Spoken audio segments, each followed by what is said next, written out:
आप लोगों ने एक टर्म सुनी होगी जूनोटिक डिजीज। जूनोटिक डिजीज वो होती हैं जो कि जानवरों से इंसानों में फैलती हैं और पर्सन टू पर्सन स्प्रेड जो है वो होती रहती है। मुझे आज भी याद है कि 2018 के अंदर जब केरला में निपा वायरस का आउटब्रेक हुआ था, उस समय सब्जी मंडियों को शट डाउन करवा दिया गया था, क्योंकि चमगादड़ को पसंद है फ्रूट्स। इसीलिए हम लोग कह रहे हैं कि फ्रूट बैट जो होती है वो उस फ्रूट को खाती है और उसके लार के अंदर जो वायरस होता है निपा वायरस, वो जाता है उस फ्रूट के अंदर। वो फ्रूट फिर किसान तोड़ता है और किसान सब्जी मंडी लेकर जाता है। वहां से फिर खरीदार जो है वो उसको खरीद कर लेकर जाते हैं और वहां से सभी लोगों में जो है वो डिस्ट्रीब्यूशन होना शुरू हो जाता है। तो बेसिकली निपाह वायरस के बारे में आप लोग समझ चुके होंगे कि ये जो है वो चमगादड़, सूअर, कुत्ते, किसी भी से भी जो है वो फैल सकता है। मतलब कोई भी जो जानवर किसी फल को, किसी सब्जी को खाता है और फिर वो इंसान जो है वो सब्जी फल को खा लेता है, तो फिर वहां से निपाह वायरस जो है वो फैलना शुरू हो जाता है। हम लोग जानेंगे कि निपाह वायरस आखिरकार फैलता कैसे है, इसकी हिस्ट्री क्या रही है, निपाह वायरस का निपाह नाम क्या रहा है, और हाल ही के अंदर केरला में जो बड़े बड़े डिस्ट्रिक्ट्स हैं, बड़ी बड़ी सिटीज हैं, उनको बंद करवा दिया गया है। अगले 3-4 दिन के लिए स्कूल कॉलेजेस बंद रहने वाली हैं और इसके साथ में ही 2 जो लोग हैं उनकी मृत्यु भी हुई है, डेड भी वो हुए हैं। जानेंगे। अच्छा, मैं जिक्र करूंगा एक स्वास्थ्य मंत्री रह चुकी है केरला की, के शैलजा के बारे में। बहुत जबरदस्त लीडर थी। मतलब ये आप लोग कह सकते हैं कि केरला के अंदर या पूरे भारत के अंदर इससे बेहतरीन स्वास्थ्य मंत्री कभी नहीं रही होगी, किसी भी डिस्ट्रिक्ट के अंदर, किसी भी स्टेट के अंदर। चलिए शुरू करते हैं आज के लेक्चर को। तो निपाह वायरस जो है वो फैलना शुरू हो रहा है केरल के अंदर, बहुत तेज गति से ये फैल रहा है। सबसे पहले इसका बेसिक हम लोग क्लियर कर लेते हैं। Nipah infection have been found in Kerala. वापस से जो है वो केरला के अंदर इसको फाउंड किया गया है। 2 लोग जो हैं वो इसके अंदर मारे गए। एक तो 9 साल की एक बच्ची है और 24 साल का जो एडल्ट है वो इसके अंदर अभी उनकी मौत हुई है।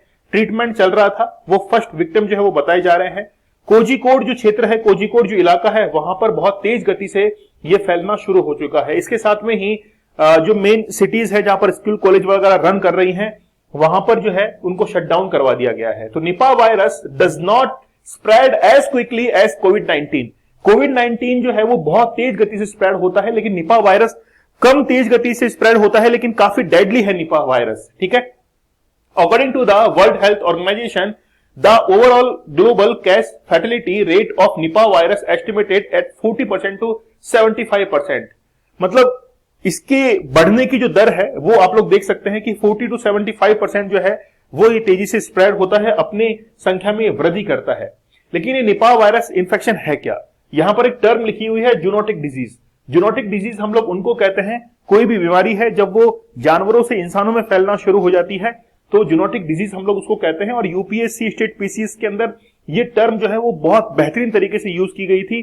प्रीलिम्स के एग्जाम में, मेंस के अंदर, इंटरव्यू के अंदर पूछा गया था। इंसान बातों में भी जो है इस टर्म को काफी हद तक यूज करने लग गया था।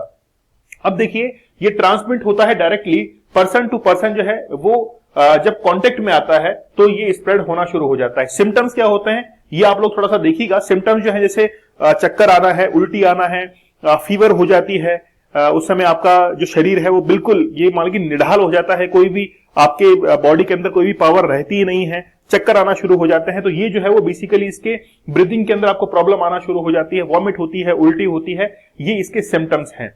तो सिम्टम्स जो है जब भी कुछ ऐसा हो तो आप लोग जरूर जो है इस पर गौर कीजिएगा। लेकिन पहले हम लोग इसकी हिस्ट्री को देखते हैं कि आखिरकार निपाह वायरस 25 साल पहले जो है वो मलेशिया के अंदर मिला था। WHO के मुताबिक 1998 में मलेशिया के सुंगई निपाह गांव के अंदर, मलेशिया गांव है सुंगई निपाह, वहां पर पहली बार निपाह वायरस का पता चला था।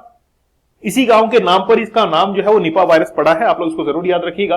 तब सुअर पालने वाले किसान इस वायरस से संक्रमित मिले थे। तो मतलब चमगादड़ से ही नहीं, सुअर से, कुत्ते से या फिर किसी और जानवर से ये जो है इंसानों में फैल सकता है।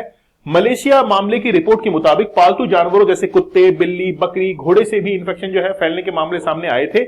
मलेशिया के बाद उसी साल सिंगापुर में भी जो है वो मामले का पता चला था। इसके बाद 2001 में बांग्लादेश में भी इस वायरस से संक्रमित मरीज मिले हैं। कुछ वक्त बाद बांग्लादेश से जुड़ी भारतीय सीमा के आसपास भी जो है वो निपाह वायरस के मरीज मिले हैं। अभी जो केरल के अंदर आउटब्रेक हुआ है निपाह वायरस का, वहां पर जो स्वास्थ्य मंत्री है उन्होंने ये बताया है कि जिस एरिया के अंदर ये स्प्रेड हो रहा है वहां पर बांग्लादेशी ज्यादा रह रहे हैं। इसीलिए इस बार निपा वायरस के वेरिएंट को बांग्लादेशी वेरिएंट जो है वो नाम दे दिया गया है। ठीक है, चलिए, तो बेसिकली 1998 1999 वहां से जो है वो आउटब्रेक होना शुरू हुए थे निपा वायरस के, और बांग्लादेश के अंदर जो है ये फैलना शुरू हुआ। लेकिन निपा वायरस जो है वो बेसिकली कोविड जो वायरस होता है उससे तो धीरे स्प्रेड होता है लेकिन काफी डेडली होता है। ठीक है, ये मैंने आपको बता ही दिया है कि first outbreak in Bengal Siliguri के अंदर होता है 2001 के अंदर। उस समय 66 लोग जो है वो इससे इन्फेक्टेड होते हैं, जिसमें से 45 की जो है वो मौत हो जाती है। इसमें मॉर्टेलिटी रेट जो है वो 68% है। मतलब अगर 100 लोग इससे इन्फेक्टेड हुए हैं तो ये कंफर्म है कि 68 लोग जो है वो इसके अंदर उनकी डेथ हो जाती है। इसके बाद में ही जो नाडिया डिस्ट्रिक्ट है वेस्ट बंगाल का, वहां पर 2007 के अंदर आउटब्रेक हुआ। वहां पर भी 5 लोग जो है वो इस पे इन्फेक्टेड हुए थे और उनकी मौत भी हो गई थी। 2018 के अंदर केरला के अंदर फिर से आउटब्रेक हुआ, जिसमें मैं बता रहा था आप लोगों को के शैलजा जो थी वो हेल्थ मिनिस्टर थी। उस समय 18 पेशेंट थे, उनमें 17 की जो है वो मौत हो गई थी। फिर मलेशिया के अंदर आउटब्रेक हुआ 1999 में। उस समय 265 लोग जो है वो इन्फेक्टेड हुए थे, 105 लोगों की मौत हुई थी। तो 265 में से 105 लोग जो थे वो उस समय उनकी डेथ हुई थी। ठीक है, तो निपा वायरस जो है वो काफी खतरनाक है। ये फैलता बहुत धीरे धीरे है। लेकिन अब क्या हुआ है केरला के अंदर जितने भी बागान हैं, जैसे अमरूद हैं या कोई भी फ्रूट हैं, उनके सैंपल जो है वो कलेक्ट किए गए हैं कि आखिरकार वो चमगादड़ है, वो जो बैट है, वो किस फ्रूट को खाना ज्यादा पसंद करती है, अभी इस समय किस फ्रूट पर ज्यादा बैठ रही है, और वो जो फ्रूट है वो मंडियों के अंदर पहुंच रहा है, इंसान जो है कंज्यूम कर रहा है, इसीलिए इंसानों के अंदर वो फैल रही है।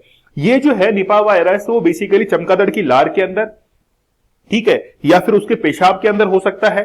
ठीक है, मतलब कोई भी ऐसा कोई प्रोडक्ट है, मटेरियल है जो कि उस जानवर से बाहर निकल रहा है और उसका कंज्यूम जो है, या फिर वो टच में आ रहा है किसी फ्रूट के, किसी सब्जी के, और उसको कंज्यूम कर रहा है कोई भी इंसान, तो निपा वायरस जो है वो फैल सकता है।